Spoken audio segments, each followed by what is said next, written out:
Now, I'm not one to gossip, but I will bring you the tea. Welcome to Chronicle Speaks. When I tell you 2024 has entered into our lives like a woman scorned that has had no mercy and was set to take down everything in sight, 2024 has not come to play. The newest victim of F around and find out is the district attorney of Fulton County, Georgia, Miss Fani Willis, who is also known as the RICO Queen. Her most notable recent RICO cases include the YSL case, the YFN case, and the TRUMP case, also known as the Fulton 19. Now, Fani has recently found herself in her own heap of troubles when Michael Roman, one of the GOP campaign operatives that's also being indicted with Trump, called Fani out for an alleged adulterous affair that they claim she's having with the lead prosecuting attorney on the Trump case, Nathan Wade. According to Michael, not only did Fani hire Nathan Wade to handle this RICO case with the former president of the United States, Donald Trump, but Nathan has never even tried a federal RICO case before. His law firm focuses on personal injury cases, contract litigation,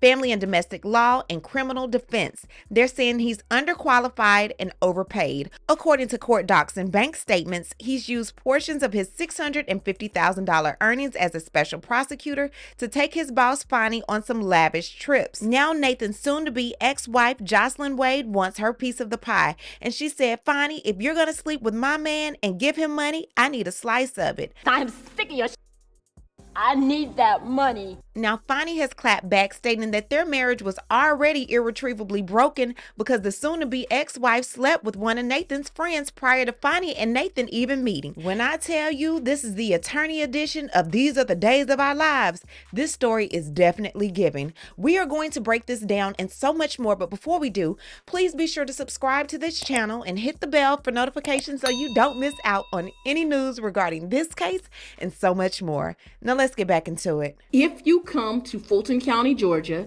and you commit crimes, you are going to become a target and a focus of this district attorney's office, and we are going to prosecute you to the fullest extent of the law. Now, talk about a clip that didn't age well. Now, Fani is currently on the opposite end of the law, where they are digging through her alleged misdeeds regarding her hiring Nathan Wade, who's alleged to be her married boyfriend and who was the lead prosecutor on the Trump RICO case. So what's the problem? Well, according to Michael Roman, Fani sought additional funds from Fulton County to clear a COVID backlog of cases. Well, she asked for the funds and she received the funds. The only problem is, according to Michael Roman's docs, she did not use any of those funds to clear the backlog. She instead used those funds solely to prosecute Donald Trump and the rest of the Fulton 19. According to court docs, she could have used someone inside of the district attorney's office to be the special prosecutor on this case. However, she chose to hire a private special prosecutor. Who was that special private person? Her alleged married boo, Mr. Nathan Wade. Now, what's the problem with hiring Nathan Wade, one may ask? Well, it's Georgia law that the district attorney is required to obtain Fulton County's approval prior to appointing the special prosecutor to work on the case, and the reason being they want to make sure that all of this money that she requested to pay this special person is controlled and supervised by a governing body. Now, the public has to have confidence on how this money is used. However, they believe that if she knew how to seek approval to get the pandemic funds to pay Nathan, then she definitely knew the proper avenues to go through to get this man approved for the job. The lies. There you go. This bitch. The lies. Now, in getting him approved, he would have to prove that he was indeed qualified for this position. Now, one thing that would have definitely knocked him out of the running is the fact that his special prosecutor's oath was never filed. That means he's currently operating and acting in a position that he has no legal authority to have. Another thing in question is not only did Fani place Nathan over a felony RICO case, but he was placed over a felony RICO case against the former president of the United States of America, Donald Trump. You might be saying to yourself, okay, and well, Nathan has never tried a felony RICO case before in his life. The state of Georgia and the city of Atlanta has plenty of lawyers who specialize in prosecuting and defending RICO cases, but you chose an inexperienced man as your lead prosecutor. So this is the very reason why they're saying he's underqualified. The reason why they're saying he's overpaid is that they're estimating that he's received almost $1 million in legal fees since being appointed as a special prosecutor, while Fani has a yearly salary of $198,266.66. indictments. Now, it's believed that because Fani did not seek proper approval and because Nathan never obtained the proper authority to legally be a special prosecutor, all of the indictments that he's assisted in securing should be nullified and dismissed. Now, according to Michael Roman docs, it's believed that Willis and Wade were romantically involved prior to Willis awarding a contract for legal services with Wade.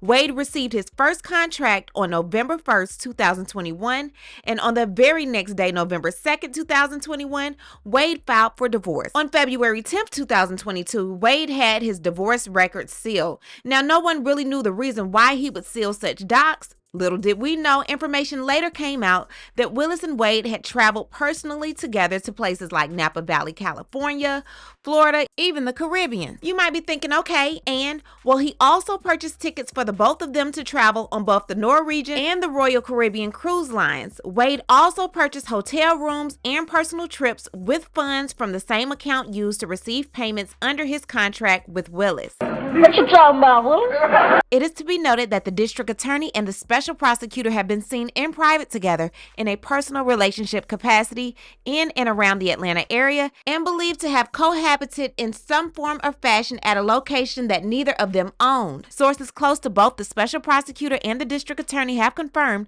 Willis and Wade had an ongoing personal romantic relationship during the pendency of Wade's divorce proceedings. Fani hired Wade to handle this case.